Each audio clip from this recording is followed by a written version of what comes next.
आज आएंगे 2 राज्यों के विधानसभा चुनावों के नतीजे और इससे बड़ी खबर इस वक्त कोई नहीं है। 2 घंटे बाद शुरू हो जाएगी वोटों की गिनती। जम्मू कश्मीर की 90 सीटों के आएंगे नतीजे और हरियाणा की भी 90 सीटों के आएंगे नतीजे, यानी 180 सीटों के नतीजे अब से बस थोड़ी देर बाद आपके सामने एक एक करके टीवी 9 भारतवर्ष की स्क्रीन पर होंगे। टीवी 9 भारतवर्ष पर आप सबसे तेज और सबसे सटीक नतीजे देखेंगे।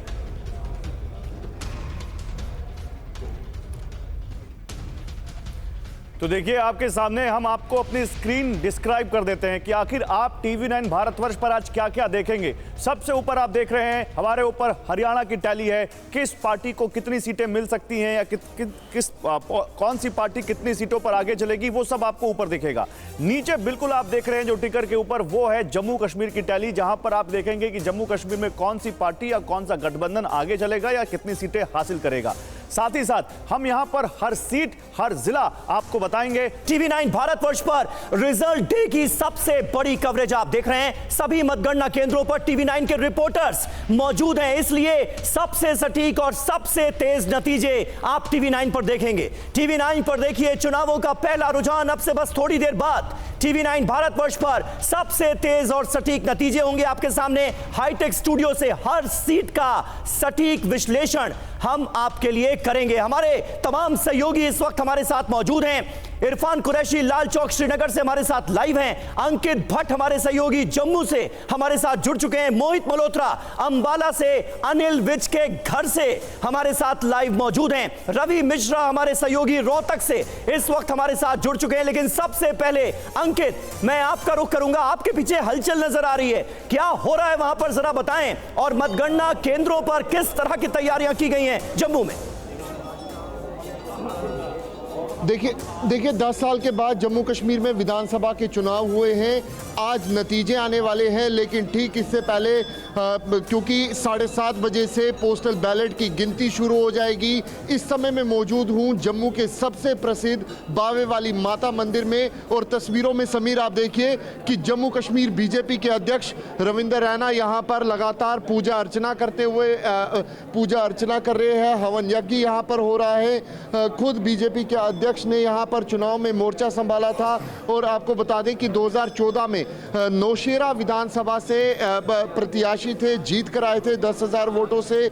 इस बार जो नौशेरा विधानसभा से एक बार फिर जम्मू कश्मीर बीजेपी के अध्यक्ष जो है वो यहाँ नौशेरा से प्रत्याशी है, और इनके सामने नेशनल कॉन्फ्रेंस के सुरेंद्र चौधरी है। लेकिन आप देखिए, क्योंकि 10 साल के बाद जम्मू कश्मीर विधानसभा के चुनाव हो रहे हैं, और ऐसे में जम्मू कश्मीर बीजेपी के अध्यक्ष रविंदर रैना जो है वो यहाँ पर लगातार बावे वाली माता के यहाँ पर पहुंचे हैं, लगातार हवन यज्ञ कर रहे हैं। तस्वीरों में भी आप देख सकते हैं। इससे पहले हमने देखा था, जिस दिन वोटिंग हो रही थी उस दिन भी हमने देखा कि किस तरीके से जो बीजेपी अध्यक्ष रविंदर रैना है वो सबसे पहले वहाँ नौशेरा के अंदर जो मंदिर है, जो सबसे प्रसिद्ध मंदिर है, वहां पे जाते हैं, पूजा अर्चना करते हैं। बिल्कुल बिल्कुल, रविंदर रैना बीजेपी का जम्मू कश्मीर में सबसे बड़ा चेहरा, और इस वक्त किस तरह से वो पूजा अर्चना कर रहे हैं नतीजों के दिन, ये अंकित ने आपको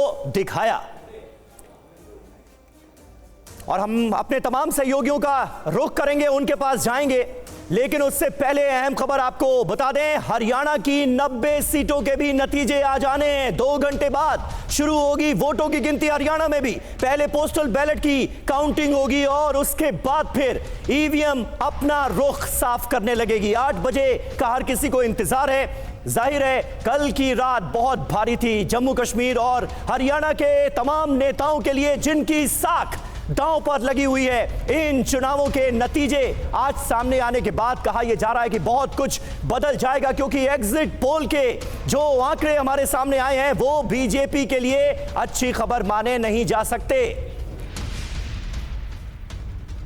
और देखिए, चुनाव नतीजे से पहले भूपेंद्र सिंह हुड्डा का बयान, न टायर्ड हूं न रिटायर्ड हूं। इसके आगे की बातें लेनी है। सीएम पद को लेकर जो उन्होंने कहा है वो बहुत इंपॉर्टेंट है। भूपेंद्र हुड्डा जो कि प्रबल दावेदार माने जा रहे हैं मुख्यमंत्री पद के, वो कहते हैं न टायर्ड हूं न रिटायर्ड हूं।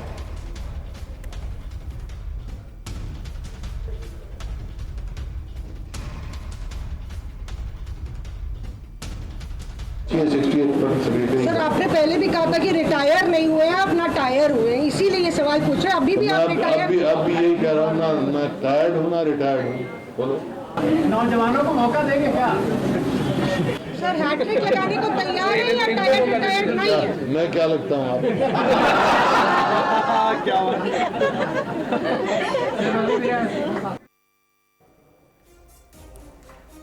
और मोहित मल्होत्रा हमारे सहयोगी इस वक्त हमारे साथ मौजूद हैं। मोहित, हरियाणा में कांग्रेस के भीतर जो कुछ चल रहा है वो बड़ा दिलचस्प है, लेकिन भूपेंद्र सिंह हुड्डा जब पत्रकारों से मुखातिब हुए, जो उन्होंने कहा ना टायर्ड हूं ना रिटायर्ड हूं, अपने आप को अभी भी नौजवान बता रहे हैं, यानी सीधे तौर पर दावेदारी पेश कर रहे हैं मुख्यमंत्री पद के लिए।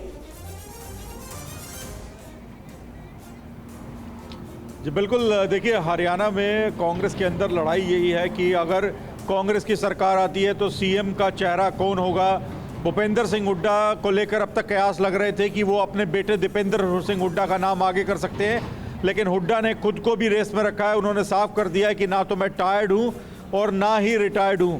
इसके साथ ही कुमारी शैलजा भी रेस में मानी जा रही हैं, रणदीप सुरजेवाला भी सीधे तौर पे अपनी दावेदारी पेश कर रहे हैं। तो काफ़ी इंटरेस्टिंग लड़ाई है। अगर हरियाणा में कांग्रेस की सरकार आती है तो फिर मुख्यमंत्री कौन होगा ये देखने वाली बात होगी, लेकिन भूपेंद्र सिंह हुड्डा ने काफ़ी मजबूती के साथ अपने दावे को एक बार फिर सामने रख दिया है। बिल्कुल बिल्कुल मोहित, बने रहे आप हमारे साथ। रवि मिश्रा भी इस वक्त हरियाणा ही पहुंच चुके हैं। रवि, आपसे जानना चाहूंगा, कांग्रेस पार्टी तो बहुत उत्साहित नजर आ रही है, एग्जिट पोल के आंकड़े सामने आने के बाद मुख्यमंत्री कौन बनेगा इसको लेकर रस्साकशी है। बीजेपी के खेमे में क्या हलचल है? चलिए, देखिए मैं इस वक्त भूपेंद्र सिंह हुड्डा के आवास के पास ही हूं, और जिस तरह से आपने कहा कि जोश की बात है, तो जोश का आलम यह है कि जलेबी के ऑर्डर्स अभी से दिए जाने लगे हैं। और यहां तक कि आप देखिए कि सुरजेवाला ने यह कह दिया कि 8 बजे तक जो है, दीपेंद्र हुड्डा ने कह दिया कि 8 बजे तक तो मुख्यमंत्री सैनी के घर भी हम जलेबी भिजवा देंगे, वो भी मातूराम की जलेबी। सवाल यही है कि अगला सीएम कौन होगा। भूपेंद्र सिंह हुड्डा ने जो दावा किया है कि मैं ना टायर्ड हूं ना रिटायर्ड हूं, तो इससे बाजार तो गर्म है यहाँ का कयासों का कि क्या एक्स सीएम नेक्स्ट सीएम बनने वाले हैं हरियाणा के। लेकिन दावेदारी के बीच इस वक्त मैं अगर कहूं, सुबह सुबह की बात कहूं, तो सबकी नजरें देखिए इसी दरवाजे पर हैं। दरवाजा थोड़ी देर पहले बंद था लेकिन अब खुल गया है। सबको इंतजार है कि कब यहां जब नतीजे आएंगे तो यहां जश्न शुरू होगा, क्योंकि कांग्रेस बहुत कॉन्फिडेंट है एग्जिट पोल के नतीजे आने के बाद से। अब जो एग्जैक्ट नतीजे आएंगे उसके बाद भी यहां का माहौल बदलेगा। इंतजार यही है कि नतीजों के बाद आखिर जो है बड़े चेहरे यानी कि भूपेंद्र सिंह हुड्डा और दूसरे बड़े नेता क्या कहते हैं। सीएम पद को लेकर तो बात हो ही रही है, लेकिन सबको थोड़ा इंतजार जरूर है। 10 साल के बाद एक आस बंधी है कांग्रेस को कि जबरदस्त तरीके से वो सत्ता में वापसी कर रहे हैं, तो अभी थोड़ा सा धीरज वो रख रहे हैं। लेकिन इतना जरूर है कि माहौल काफी गर्म हो गया एग्जिट पोल के बाद से, और कांग्रेस के सभी नेता बहुत ही जोश में हैं। बिल्कुल सही बात है। और एग्जिट पोल के नतीजे क्या एग्जैक्ट पोल में दिखेंगे? क्या वही नतीजे होंगे जिसकी एक्सपेक्टेशन कांग्रेस पार्टी कर रही है, या फिर बीजेपी हरियाणा में हैट्रिक लगाने की ओर आगे बढ़ेगी? देखना बहुत इंपॉर्टेंट होगा। और हमारे साथ हमारे तमाम सहयोगी मौजूद हैं। इरफान कुरैशी भी मुझे कश्मीर घाटी से नजर आ रहे हैं तस्वीरों में। स्टूडियो में हमारे साथ 2 बहुत खास मेहमान मौजूद हैं, उनका भी हम रुख करेंगे, लेकिन उससे पहले हमें चलना होगा डेटा मुशाय के पास। और उससे पहले जान लेते हैं कि डेटा मुशाय हैं कौन। शुरुआती रुझान से रिजल्ट की भविष्यवाणी करेंगे डेटा मुशाय। लेटेस्ट टेक्नोलॉजी के जरिए रियल टाइम एनालिसिस होगी आपके सामने। डेटा मुशाय TV9 भारतवर्ष पर आप इससे पहले भी कई चुनावों में उनसे मिल चुके हैं। कंप्यूटराइज्ड मैकेनिज्म के जरिए वो सबसे सटीक नतीजे सबसे पहले प्रिडिक्ट कर देते हैं। 18 राज्यों में ग्राउंड से नब्ज टटोली है डेटा मुशाय ने। गांव शहर की सियासी नब्ज टटोली है। 16 चुनावों में नतीजों के विश्लेषण का उन्हें अनुभव है। और वो डेटा मुशाय पार्था मौजूद हैं हमारे सहयोगी गौरव के साथ। गौरव, ओवर टू यू। क्या बात है समीर, आपने तो पूरा मोमेंटम बना दिया। क्या बात है, कैसे हैं आप पार्थो? बहुत बढ़िया। Good morning. Good morning. बहुत बहुत स्वागत है आप सभी का TV9 के डेटा सेंटर में। तो डेटा सेंटर में आपको दिखाना चाहता हूं, केवल इतना ही नहीं है, जरा दिखाते हैं, आइए जरा पार्थो अपने दर्शकों को दिखाते हैं कैसा है हमारा ये डेटा सेंटर। ये देखिए, इतनी बड़ी स्क्रीन आपको कहीं नहीं दिखेगी। ये जो डेटा सेंटर है हमारा, एक एक सीट आपको बताएंगे हम कि आखिर आज किस सीट पर कौन आगे और कौन पूछे पीछे। और जम्मू कश्मीर और हरियाणा दोनों की 90 सीटें, दोनों की 90 सीटें 90 सीटें। इतना डिटेल में आपने काम किया डेटा मुशाय। हरियाणा पे आते, चल पहले हरियाणा पे बात करते हैं। आइए पहले हरियाणा पे। कैमरा से मैं अपने कैमरा सहयोगी से कहूंगा थोड़ा आगे आए, थोड़ा बताएं इसको। ये एक एक सीट कालका, जगाधरी, गोला, घरौंडा, राई, जींद, डबवाली, इन सारी सीटों पे गए आप? हाँ देखिए, इसमें 90 सीट है, तो मैं पर्सनली 60 सीट्स में ट्रैवल किया हूँ। हाँ। इधर तो समझने के लिए क्या क्या सिचुएशन है, क्या सेंटिमेंट है। हाँ। देखिए हरियाणा का इलेक्शन इस बार सेंटिमेंट में जा रहा है। सेंटिमेंट पे जा रहा है। सेंटिमेंट में जा रहा है। सेंटिमेंट किसके अगेंस्ट है, किसके प्रो है, ये भी बताएंगे आप? देखिए अभी एग्जिट पोल का जितना नंबर है, हाँ। तो हरियाणा में तो क्लियर कट कांग्रेस को आपका एग्जिट पोल दिखा रहे हैं। एग्जिट पोल Clean sweep दिखा रहे हैं। अभी देखिए ये जो है कितना सीट में कांग्रेस रुकेगा, 55, 60। आपका क्या मानना है?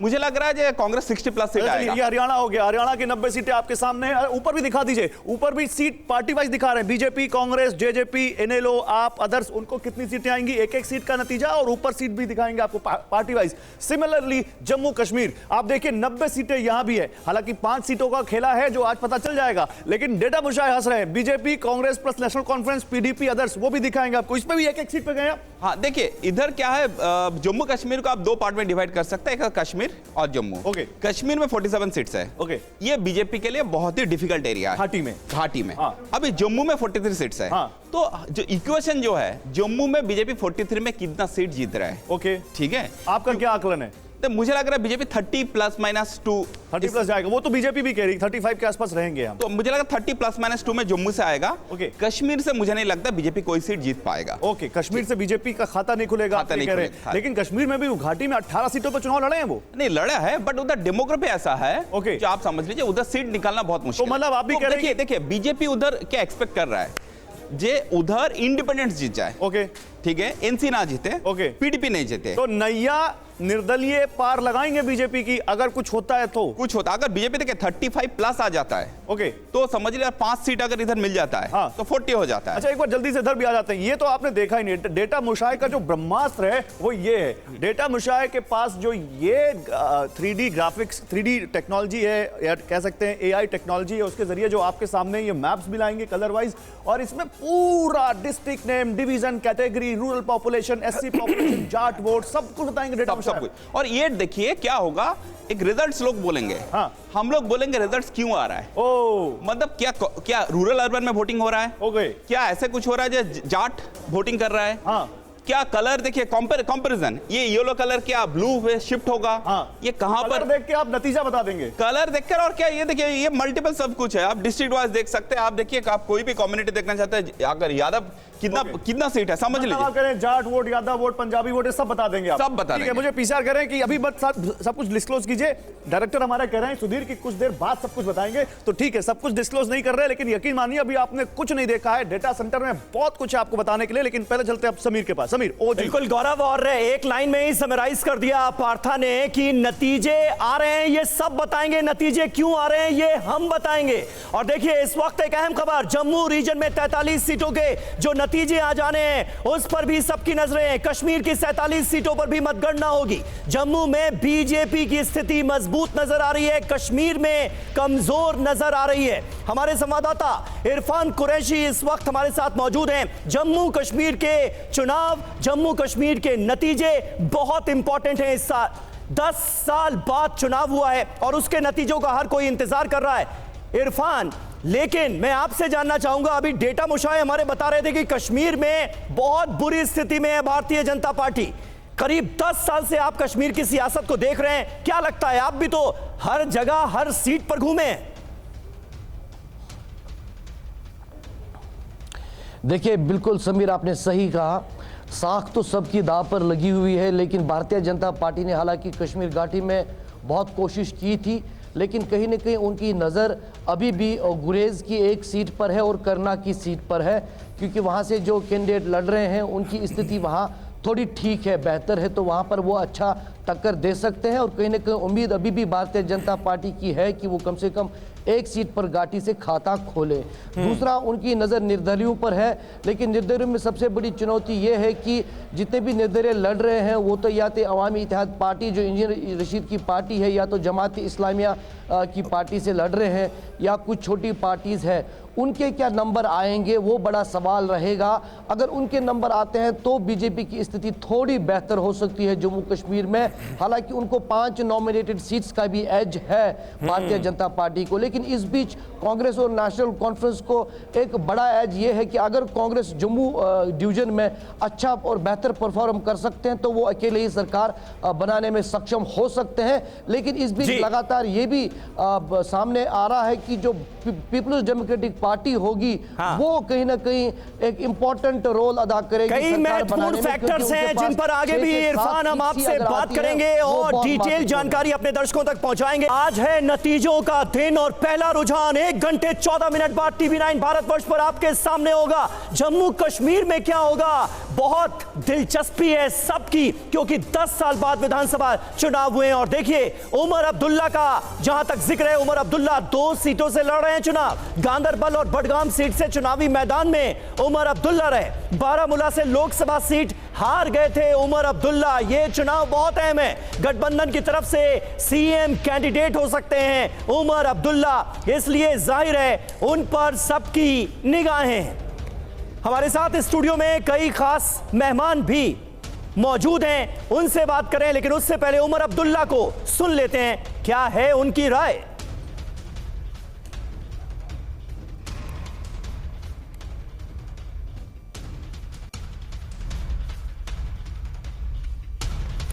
और देखिए उमर अब्दुल्ला क्या कह रहे हैं ये आपको सुनाएंगे, लेकिन नेशनल कॉन्फ्रेंस के अध्यक्ष फारूक अब्दुल्ला का भी बयान आया। उन्होंने कहा कि अगर हमें जरूरत नहीं भी पड़ी तब भी पीडीपी का साथ लेंगे। ये बहुत महत्वपूर्ण बयान है। नतीजे के पहले नेशनल कॉन्फ्रेंस ने चुनाव में जीत का दावा किया है।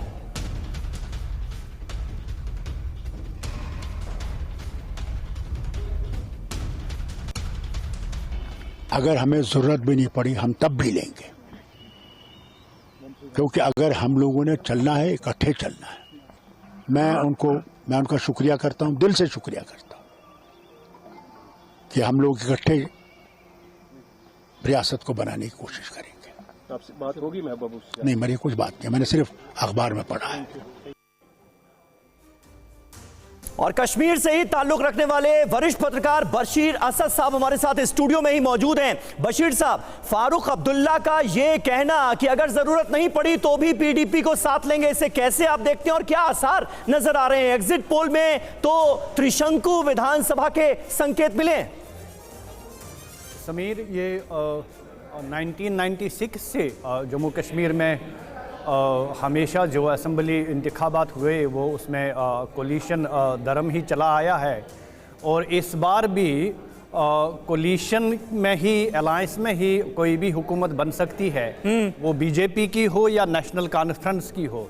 दोनों अपने अलायंस पार्टनर्स पे निर्भर कर रहे हैं। बीजेपी के भी क्लियरली वहाँ अलायंस पार्टनर्स हैं, जैसे अपनी पार्टी है, सजाद लोन की पीपल्स कॉन्फ्रेंस है। नेशनल कॉन्फ्रेंस के लिए भी शायद इस वक्त ये बहुत ज़रूरी बन गया है, क्योंकि एक एक सीट उनके लिए बहुत ही ज़्यादा महत्व रखती है। बिल्कुल। इसमें सबसे बड़ी बात यह है कि जम्मू रीजन से नेशनल कॉन्फ्रेंस तकरीबन आउट हो चुकी है।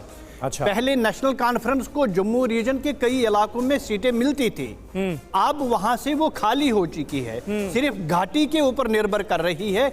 इसलिए बहुत ज़रूरी है उनके लिए कि उनके लिए पार्टनर्स मिल जाए।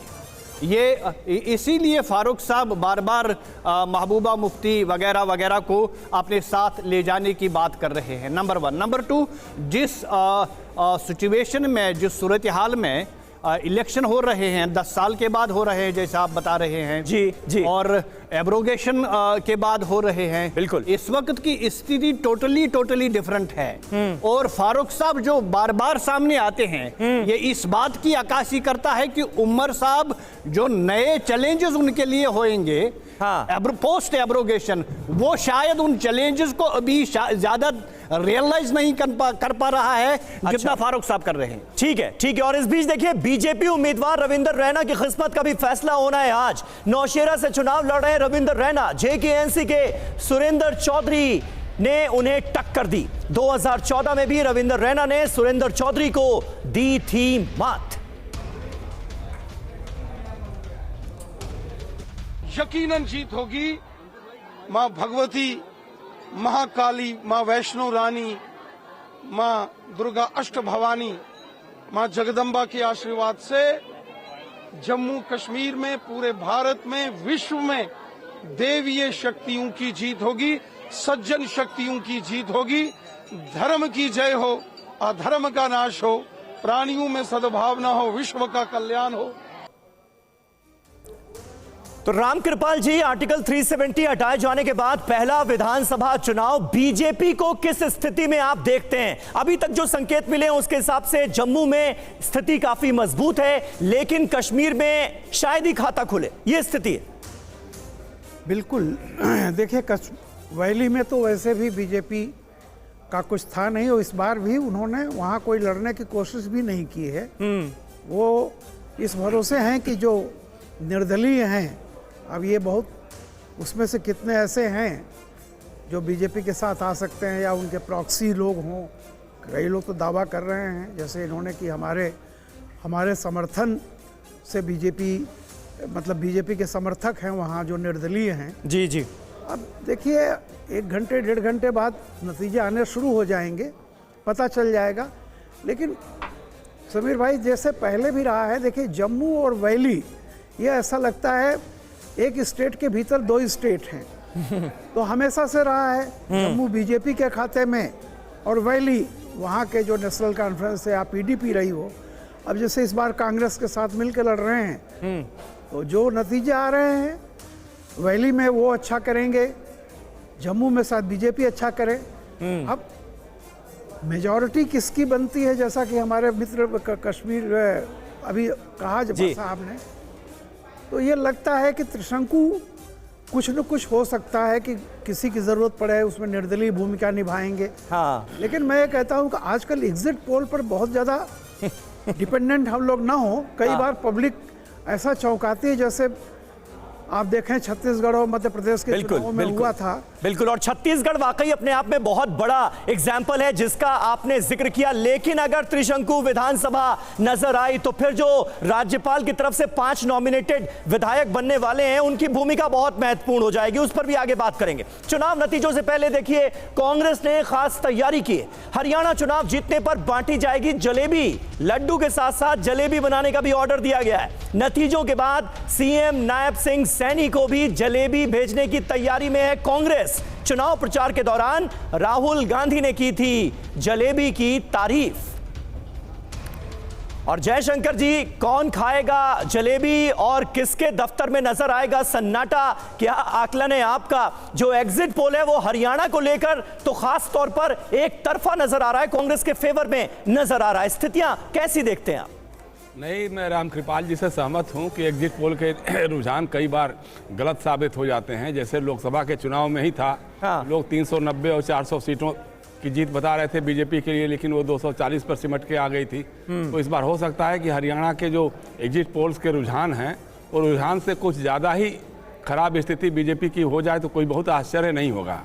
और जहाँ तक मुझे लगता है कि जम्मू कश्मीर की बात है, भारतीय जनता पार्टी का दाव जो है, जो एलजी नॉमिनेट करेंगे 5 विधायक, उन पर तो है ही है जी। लेकिन उसके साथ जिनको 365 दिन 4 साल लगातार गाली देते रहते हैं, उन अलगाववादी ताकतों पर भी है। सज्जाद लोन हो, चाहे अल्ताफ बुखारी हो, या राशिद इंजीनियर के लोग हों जो इंडिपेंडेंट लड़ रहे हैं या किसी और पार्टियों से लड़ रहे हैं, उन पर भी इनका दाव है। परोक्ष रूप से इनका सपोर्ट और सहयोग भी रहा है। तो अगर उनके लोग जीतते हैं तो इनकी कैलकुलेशन में होगा कि शायद उनको मिला करके हम कोई सरकार बना लें। लेकिन जम्मू के बारे में मैं आपको बता दूं थोड़ा सा रामकृपाल जी, वहाँ सिर्फ बीजेपी नहीं, कांग्रेस भी उतना ही प्रभावशाली रही है। जितना बीजेपी है उतना ही लगभग कांग्रेस भी रही है। कांग्रेस को भी वहीं से सीटें ज़्यादा मिलती रही हैं। जब मिलीजुली सरकार होती थी तो भी डिप्टी चीफ मिनिस्टर इनका जब कांग्रेस का होता था तो जम्मू क्षेत्र से ही होता था। बिल्कुल, तो ऐसा नहीं है, दोनों का ही मिला जुला वहाँ पे है। लेकिन रुझान तो अभी तक यही है कि वहाँ नेशनल कॉन्फ्रेंस और कांग्रेस की सरकार बनेगी। ठीक है, और अगर नेशनल कॉन्फ्रेंस और कांग्रेस गठबंधन को एज मिलता हुआ नजर आ रहा है आपके हिसाब से, ये आपका आकलन है। लेकिन हमने जिक्र किया जलेबी का, जलेबी बांटने की तैयारी कर रही है कांग्रेस पार्टी, और कांग्रेस प्रवक्ता आलोक शर्मा ने कांग्रेस के जलेबी प्लान पर क्या कहा है, यह भी जरा सुन लीजिए। आज चुनावी नतीजे आने हैं हरियाणा और जम्मू कश्मीर के, और अक्सर देखा गया है कि जिस दिन चुनावी नतीजे आते हैं उस दिन लड्डू बंटते हैं। इस बार हो सकता है लड्डू के साथ जलेबी भी अपना रंग दिखाए, क्योंकि चुनाव में भी जलेबी का जिस तरह से भाजपा के तमाम ट्रोल्स और कार्यकर्ताओं ने मजाक उड़ाया था, कहीं ऐसा ना हो कि इस बार जलेबी जो है वो बीजेपी का स्वाद बिगाड़ दे और बीजेपी का मजा उड़ा दे। आज उम्मीद करते हैं कि कांग्रेस की कार्यकर्ताओं का और भगवान के आशीर्वाद से, जनता के आशीर्वाद से दोनों राज्यों में कांग्रेस की सरकार बनेगी और जलेबी का स्वाद भी लिया जाएगा।